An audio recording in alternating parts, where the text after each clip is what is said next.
11, verse 11. Chris, would you mind to lead us in a word of prayer before we begin?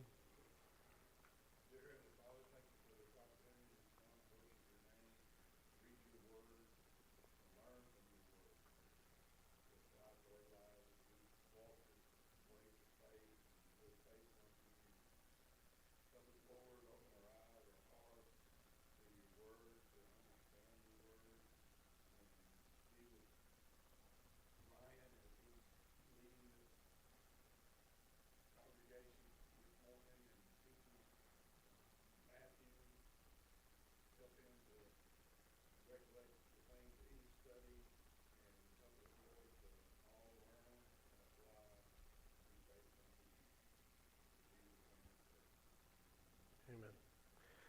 So, last time we got into John has sent his disciples from prison to go see, is this the Christ? We talked about why that might have been.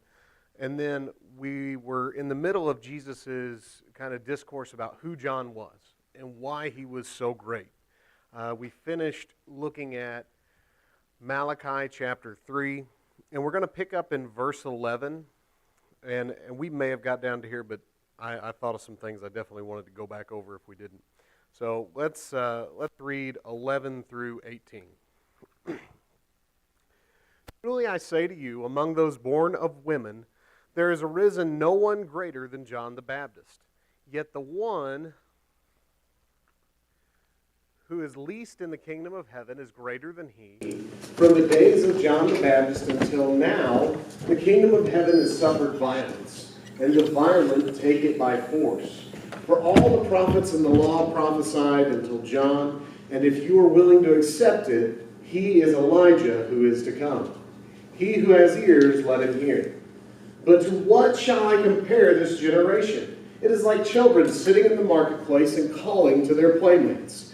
We played the flute for you, and you did not dance. We sang a dirge, and you did not mourn. For John came neither eating nor drinking, and they say, he has a demon.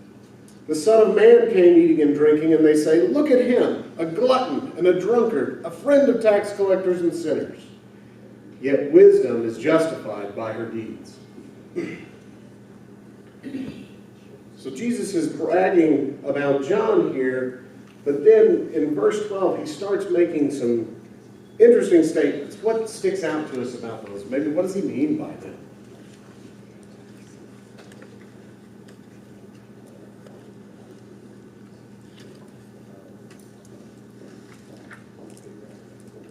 The kingdom of heaven has suffered violence, and the violent take it by force. What's Jesus talking about?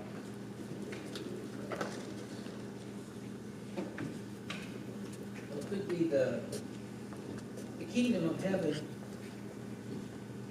It's not. It's I think it's the God's people on earth, which is not yet in heaven, but it's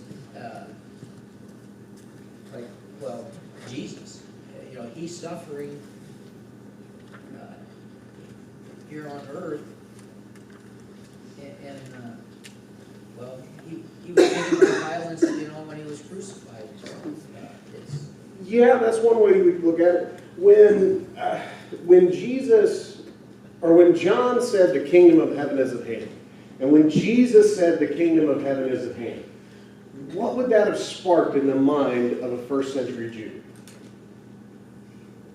A physical kingdom. A physical kingdom. So we would have had people, when John's saying this and when Jesus is saying this, they would have flocked to it. Because they were thinking, oh, it's time. We're going to get Rome. And we've mentioned on a couple occasions, I know Chris has, about how, and we've talked about it as a group, but about Jesus getting away from the crowd because they were trying to make him a king. They were trying to exalt him beyond what he meant for them to, in a role that he didn't intend for them to. So we have these people that they're coming in and they're expecting some kind of a physical, earthly kingdom. But their expectations, of course, were wrong. And can't read my own writing here. And then connecting that context down, what's he saying? It's kind of a strange statement in verse 15 or 16 and 17. It's like children sitting in the marketplace and calling to their playmates. We played the flute for you and you did not dance. We sang a dirge and you did not mourn. What's that there for?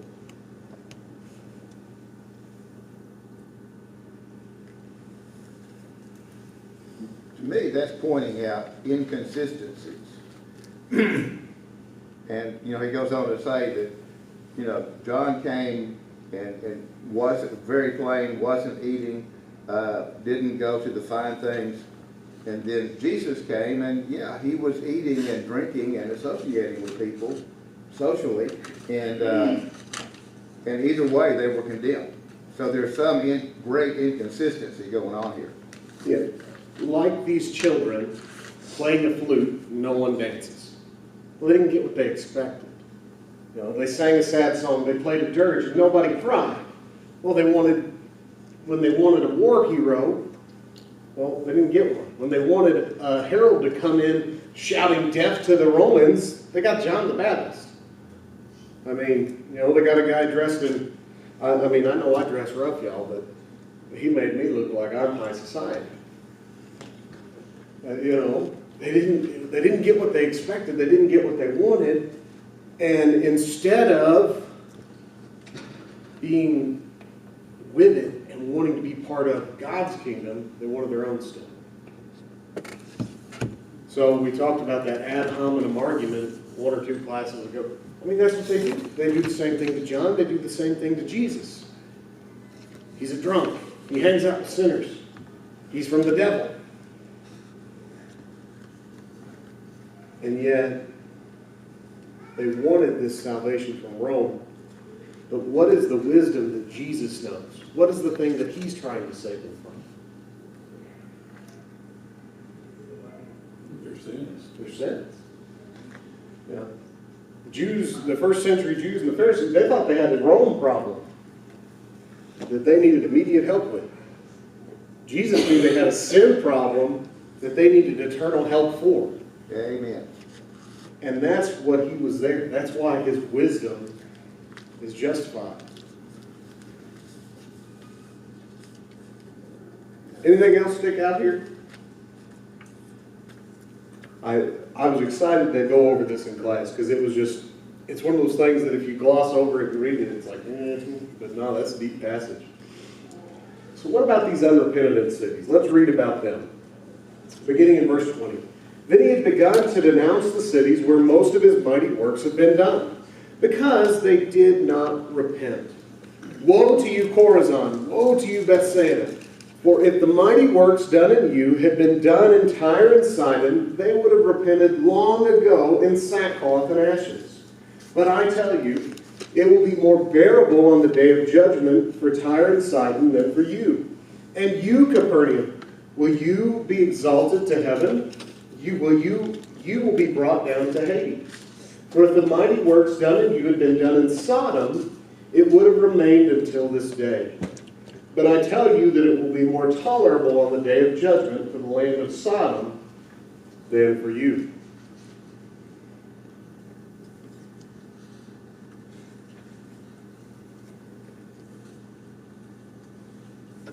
What sticks out to us about Jesus' condemnation of these cities? Go ahead, Chris. He's just showing them that he is, him as God in human form has walked through their city and have healed the lame, the blind, the mute, and he has spoken words that they really don't understand, but he is the true, the living God, and he's looking for them to repent, and they have yet to do that. Yeah, and that point will be relevant now and here on, when we see discourse with the Pharisees or some kind of condemnation. Jesus has more than clearly displayed his power and authority over everything in this physical world. He's demonstrated his authority over sin, and he's demonstrated his authority over death. If somebody can demonstrate that, they're God. Undeniably so. We've studied and we've learned, and Jonathan preached about Satan and his interactions with Job a few weeks ago. Satan's got a lot of power. He ain't got none of that. Those are things that only God can have control of. And Jesus has shown all of these things to these cities. And what was their response? Not too much. Not much. Oh, well. Oh well. Is that the guy's son? Nothing good comes out of Nazareth. Nothing. They were not repentant. So Jesus makes these statements. He says it'll be more tolerable for Tyre and Sidon, it'll be more tolerable for Sodom. What does he mean by that statement? Does that mean that Sodom are okay and Jesus approves? No, but they didn't have, they were just destroyed. They really didn't have, they probably had some, like Jonah went to, Nineveh, and they even repented, but there was no miraculous signs and stuff or anything. He just give them the message, and they repented. And Tyre and Sodom, they didn't have all that, and they were destroyed. But these people have it, and they're not repenting, so they're in worse shape. Yes. One of the things, when we think about eternal punishment, I can't really think of a worse facet of it than the knowledge that you knew, you had an opportunity, and you did something other than take it. Because when we make mistakes, I don't know about y'all, but if I could choose between mental anguish and agony and breaking my arm again, because believe me, breaking my arm was awful. Man, hit it with a hammer, get it over with. Because to have to just know, I saw Jesus Christ in the flesh. I watched him raise somebody from the dead. But I joined in with the people that said he was from the devil. I guarantee you that'll eat at you if you think about it for 5 minutes, let alone eternity. But there's not going to be mercy when they had no acceptance. They saw the truth and didn't accept it. Here's a hard question, and y'all can carry it with you. How do we compare to the people of Chorazin and Bethsaida? How do we respond? Are we responding in the way that Jesus commanded? And that's something we need to ask ourselves.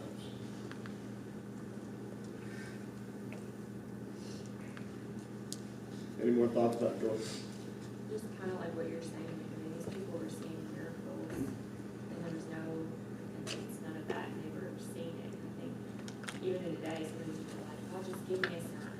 God, just give me a sign and I'll do this. And these people, I mean, they had all the signs, and they still didn't. So, I mean, we just shouldn't take, God has given us His word that, Yeah, absolutely. we have the good news, so we shouldn't take our opportunity lightly.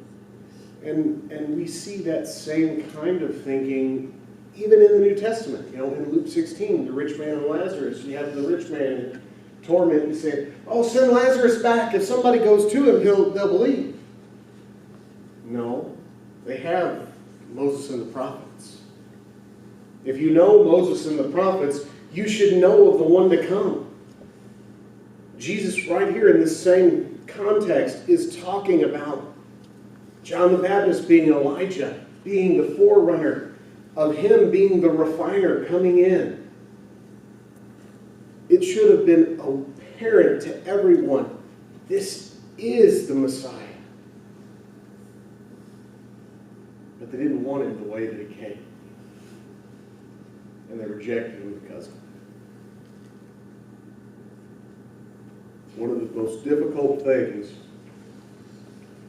I was having a conversation with a preacher the other day, is the more touched and scarred by the world that we are, the more its stains are bared upon our skin, the more of ourselves that we have to nail to the cross and give to Jesus.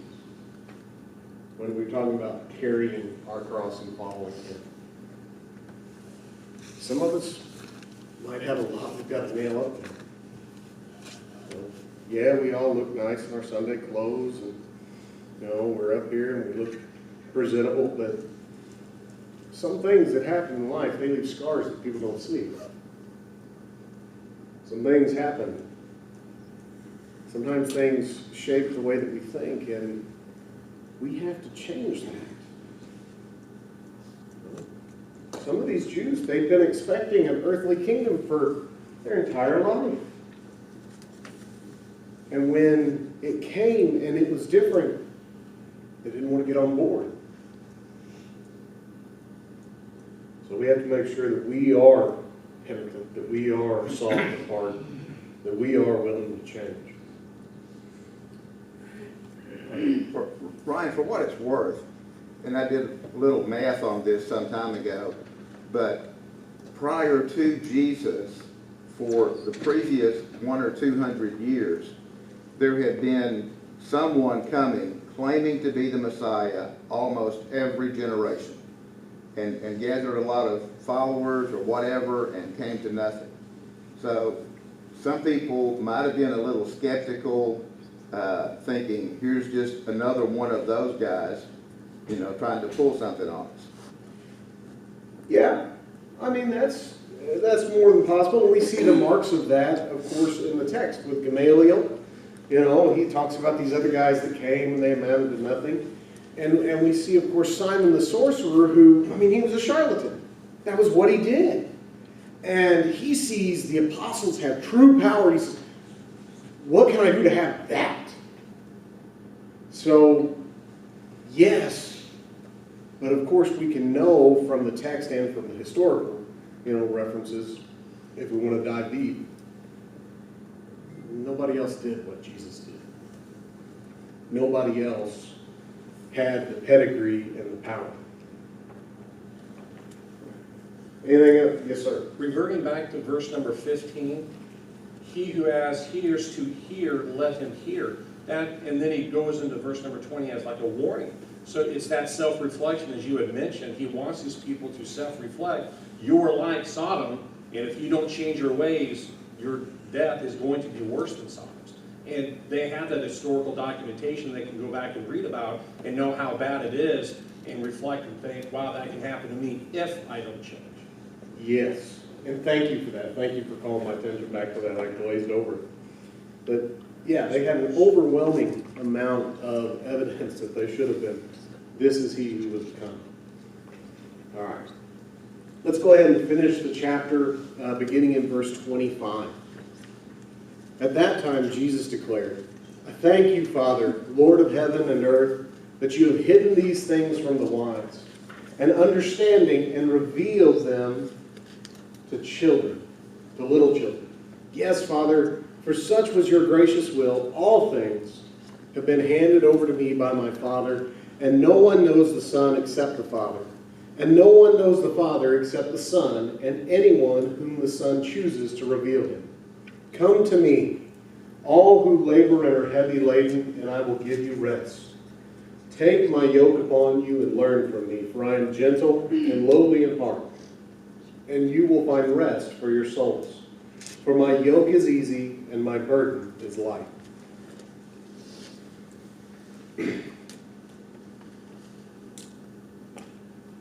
So he's just condemned them.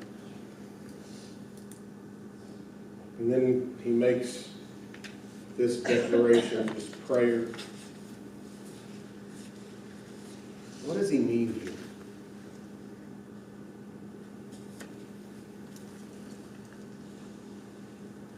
Did Jesus intentionally occlude people's ability to understand?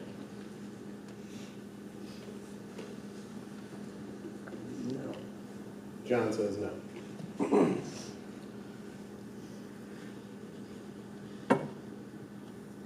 Well, the wise is usually those that are wise in their own eyes. So it's not, the true wise well, they don't always understand, but they're getting the message enough to know, because the apostles didn't understand. Even when they were explaining, they still were having problems with it. But You're on to something, yeah. they, that was, because that's what we had to come to Jesus as little children. Because they'll always accept things, but the wise, when you accept things, you gotta have to get wise enough to be able to discern between, okay, this is not something I want to accept, and this is something I do. And what Jesus was always talking was something that you had to figure it out. That's why we have to study and stuff to see, okay, this is what somebody is saying, hey, this is not right, and this is right. It's a learning curve. Yeah. Sarah? It's kind of like, not like those, like, God's plan is to put the gospel in such a way that those who are wise and intelligent in their own eyes, but those who are humble would. I mean, on the side of me now, just opens by saying those who are poor in spirit, for there's just the kingdom of heaven. I mean, they're going to humble themselves and not be wise in their own eyes. They're the ones that are going to be able to see the message. Absolutely. Chris? Yeah, also I think Jesus is letting them know that he is equal to God, and that he is, only the ones that come in a spiritual understanding, not a physical understanding, can understand this message. And it makes you think, I guess they ignored Isaiah. They ignore a lot of things. When they read the scriptures, they must have ignored Isaiah 53, Well, I mean, Isaiah, a lot of the things that we look at, a lot of the prophecies that we've looked at being fulfilled, but a lot of that was what they expected. And this passage being wise in their own eyes, it was hidden because they had made up their mind what the Messiah was going to be. They had made up their mind what it was going to look like. And when it didn't look the way that they wanted it to, they were like a bunch of kids throwing a fit because nobody danced when they played the flute. And it doesn't get better. We continue to see just kind of increasingly immature behavior when confronted with the power of God. All the way into after Christ's death and resurrection, and when we see his disciples going out. Here Stephen is just about as wonderful as you can become in an awful situation, and they're seeing miraculous things happening because of his innocence, and what do? I mean, they cover their ears and they start shouting and they run and kill him. So we've got to make sure that it's not about what I want. It's about what our Father wants. And Jim, you mentioned kids listening. I'm going to call you next time Paisley has a day like she had yesterday. But yeah, when we are loving children, we obey our parents. We seek their guidance. We seek their instruction. I didn't say they obeyed. Okay. You was going to get to be Uncle Jim, but I was just going to send her to you. But I mean, that's the approach that we need to have. Father, I don't know, you do. What should I do? Because that is how we're supposed to be. That hearing, believing, trusting, and obeying, knowing our roles. And then we love to sing the song, ye that labor and are heavy laden, lean upon your dear Lord's breast. I mean, that's where this comes from. yoke do?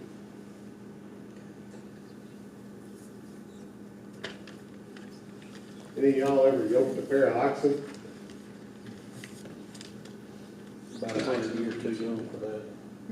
Well, maybe. Where I come from, they still do stuff like that. But it's about 100 years past sometimes. But the act of yoking two things together is for a common goal. When you are yoked, you are going to be under control of a master. He's going to steer you and point you in the directions. He's going to use your power for good. When you think of yoking, even, you can yoke singles too. Yeah. But it's still, that's work. That when you get yoked to whatever, you're getting prepared to work. But he acknowledges that, but the way that he says this, come to me all who labor. We're already laboring for something. Yeah, but So- you're not doing your own thing, and Yeah. it's not always your thing that needs to be done. You're right. Kind of almost the same as the no one can serve two masters. Either we're going to be our own boss, or we're going to submit to Christ. And we're going to allow his ways to guide our ways. People make excuses. You guys So even after we come to Jesus, he's got something for us to do. I mean, we're not just gonna sit back and say, got it made now, tickets punched, all I gotta do is wait. No, he's got work for us to do, and we need to find that work and get busy doing that. Yeah. It's not, these words, he's gentle and lowly in heart, we'll find rest for our souls. That's the rest part. It's for our souls. It's not for us to sit back and rest. We're done. It's the soul that gets the rest. Yeah. We're going to labor in this mortal life. Period. It's gonna happen. Where are you going to put your labor? Are you going to put it under Christ or for yourself? Because with Christ, we have faith and we know that he is a rewarder of those who serve him. We can know that, yeah, it's going to be difficult, but it's going to be difficult either way. But that when we humble ourselves and submit to him, there is rest for our souls. There is a place for us. And of course, his requests are not unreasonable. No, we could preach 500 sermons about things that this world has declared are unreasonable about the gospel. But they're not going to really hold water. He's asking you to forsake sin. Not sin defined by your human eyes and your human mind, but as by his word. The question is, do we love him or do we love ourselves? It's hard. Sometimes we got to give up stuff that we really like. Might feel really good, might taste really good, might whatever it is. No? But what's the best things of this world for 70, 80 years, 90 years in comparison to eternity? What? Anything else on this? Yes, sir. When he's, talking verses, well, basically the entire chapter up until verse 25 is, we're talking about the world and everything of the world. And then he prays in verse 25, and I like this because it's a great example for us when we're dealing with the world. We can always pray to God for that insight, for that spiritualness, because from verses 25 to 30, he explains why. Because if we're laboring, like we're talking about laboring for the world, our labor then will dictate where our soul's going to go, and that's what he's telling these folks is that very thing. Lean on me, lean on what I'm teaching you. My yoke ain't that hard, and it leads to a spiritual rest. Hades in the Chaldean, Hadean realm, there is two, either the rest or the torment. and they have to have that really self-involved. They're already self-involved, but they have to change their minds in their self-involvement. Do I do it then for God, or do I continue to do it for myself? And then that will dictate where they will spend eternity. Very much so. To add to that we all have to make that choice daily. Even after we become Christians and decide to take up that yoke, we have to continue in it. Absolutely. And sometimes we need to put on blinders almost, just focus on Christ. Don't get distracted by the world. And that's what the prayer is about, refocusing our mind back on God. Very good. Wonderful comments, y'all. That's such a good We word. got an inspirational teacher up there, man, keep going. I am not special. The word is special. I am not. All right, let's start chapter 12, and we'll read, I'll make sure, through verse 8. At that time, Jesus went through the grain fields on the Sabbath. His disciples were hungry and began to pluck heads of grain and to eat. When the Pharisees saw it, they said to him, "Look, your disciples are doing what is not lawful to do on the Sabbath." He said to them, "Have you not read what David did when he was hungry, and those who were with him, how he entered the house of God and ate the bread of the presence, which it was not lawful for him to eat, nor for those who were with him, but only for the priests? Or have you not read in the law how on the Sabbath the priests in the temple profane the Sabbath and are guiltless? I tell you, something greater than the temple is here. And if you had known what this means, I desire mercy and not sacrifice, you would not have condemned the guiltless. For the Son of Man is Lord of the Sabbath." Go ahead, Nancy. Okay, so to me, I know I haven't been in y'all's class this whole entire section, but to me, all this goes right back to verse 25. You mean they didn't have chapters and verses in the New Testament when they wrote I it? just feel like if I was standing there, it just would have been written all over Jesus' face, like, this is literally what I just said to you. This is it. This is what I'm talking about. This was what I was trying to explain to you. So one of the questions that you asked, and I didn't want to take up any more time on 25 through 30, but you asked, did Jesus, intentionally preclude them from understanding what he was talking about? No, he didn't. He didn't. He was saying, this is it. This is what I'm talking about. And they literally, the Pharisees literally gave him an example right there. Yeah, a perfect one. He's telling them, this is it, this is it, this is what I'm talking about. Why can't y'all get through? Now, what I wanted to say about verse 25 that I was thinking when you asked, did he preclude them from understanding? When it says, I thank you, Father, that you've hidden these things and revealed them to little children. What I was thinking is, in all of those times of sending prophets and sending prophets and sending prophets and sending more prophets and captivity and prophets and captivity and more prophets, was sending Jesus to the regular people to teach? Was that maybe a different thing than that had been tried in the past? In other words, did the prophets go, we see in the Bible, yes, that they went and they had a message and they spoke to the people. Well, did they really speak to the people, like the people sitting in this row, or did they speak to like the Pharisees and the rabbis and the priests? Do you see what I'm saying? And Thank they you so depend on much the for having priest an to like, exceedingly difficult question. I appreciate that. right, you see what I'm saying? Yeah. So maybe it was this, and it's never occurred to me before, but maybe it was Jesus saying, okay, Jesus, God, you said let's do this differently. When I send you to earth, you're physically going to go and talk to the people. Maybe was that different than what had happened in the past? I'm asking. I think you can find examples of both. I mean, of course, we have in Deuteronomy, Moses got up before all of Israel and read the law.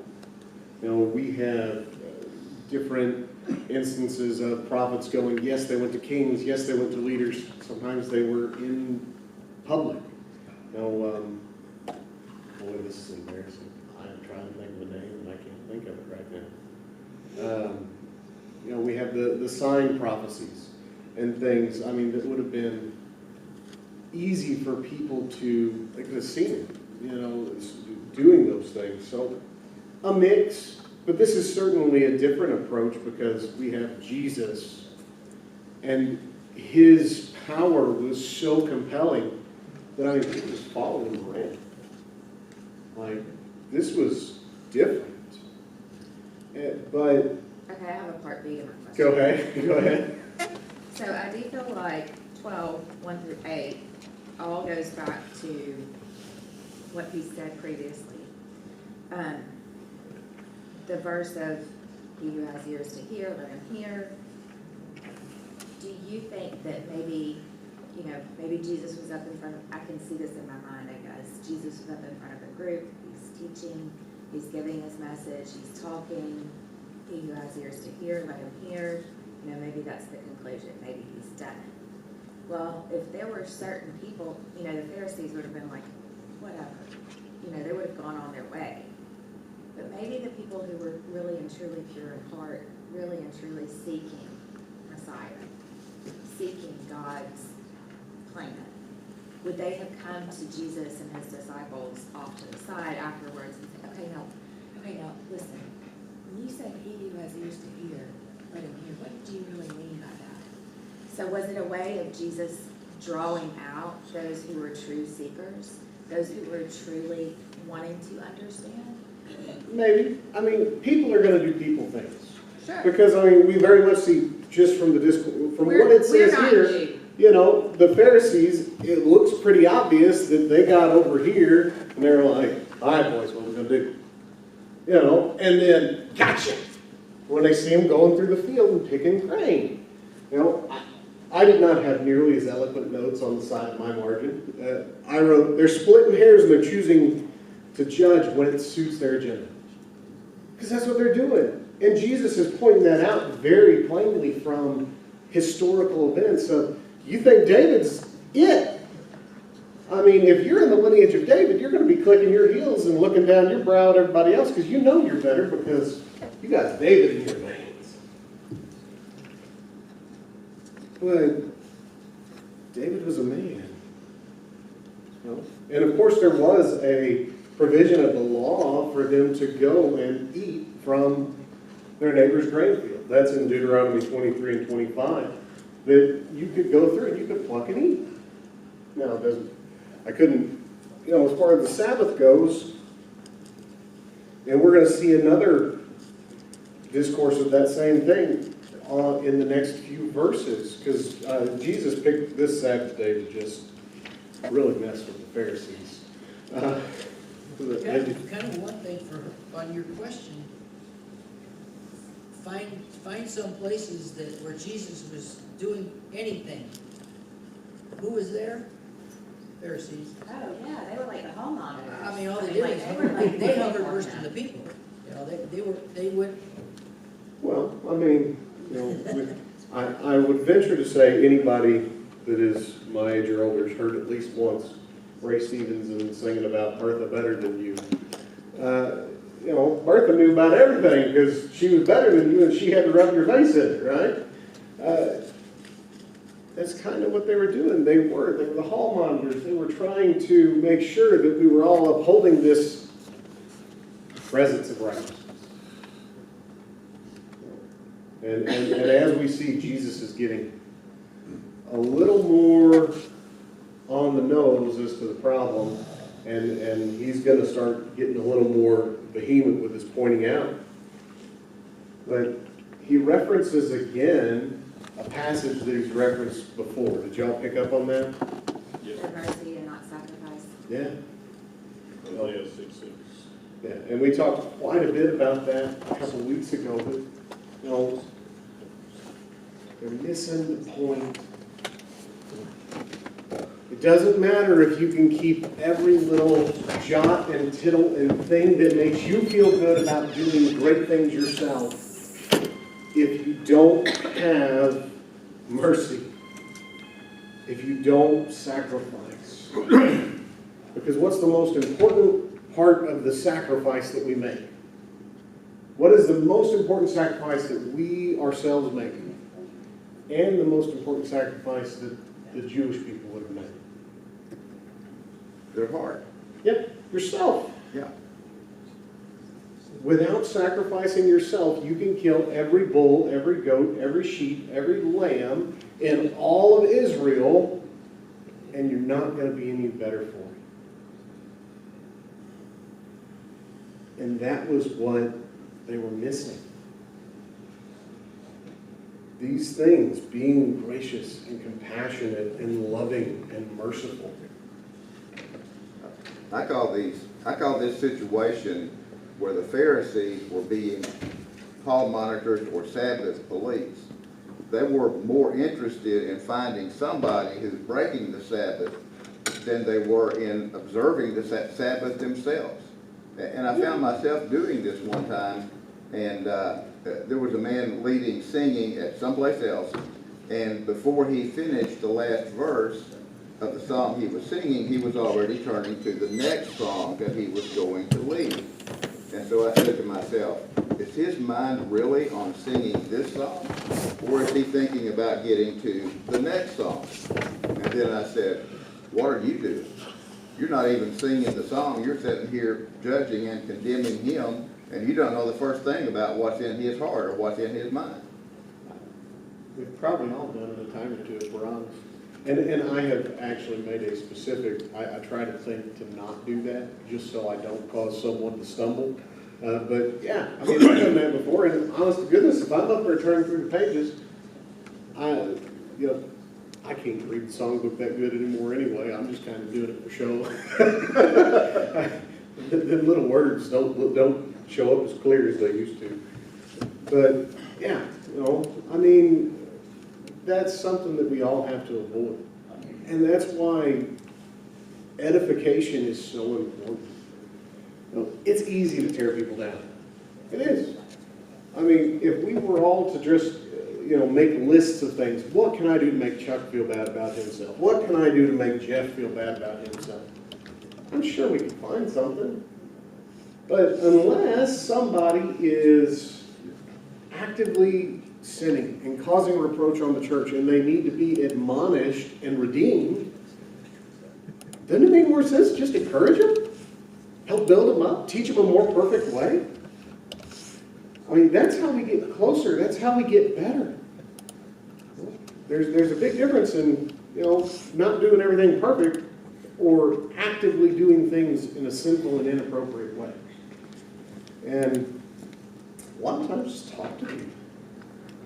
It's hard. It's so hard to talk to people in an open conversation, especially in our society. We act like, we're allergic to it or something. But we should be okay with confessing and talking to our brethren and having difficult conversations sometimes. We shouldn't be talking about, oh yeah, that one time so-and-so, they told me that I couldn't wear that outfit I wore, and oh, that bothered me. If somebody talked to you about something that you were wearing, it was because they cared enough about you to want you to think about it. Now, they might not have perfect tone. They might not sound that nice. Well, give them grace too. Our perspective and how we think about our brethren makes a big difference in how receptive of things we are. And, we need to be mindful of that. And of course, to finish this, Jesus, he makes a statement here. He says, for the Son of Man is Lord of the Sabbath. So if he looked him right in the eye, what would Jesus tell him? He's the creator of the Sabbath. He said, I'm God. I'm Messiah. I'm the one. I am the Son of God. Number one. Yep. All right. Well, we will pick up right after that on Wednesday. I appreciate y'all's comments and thoughts.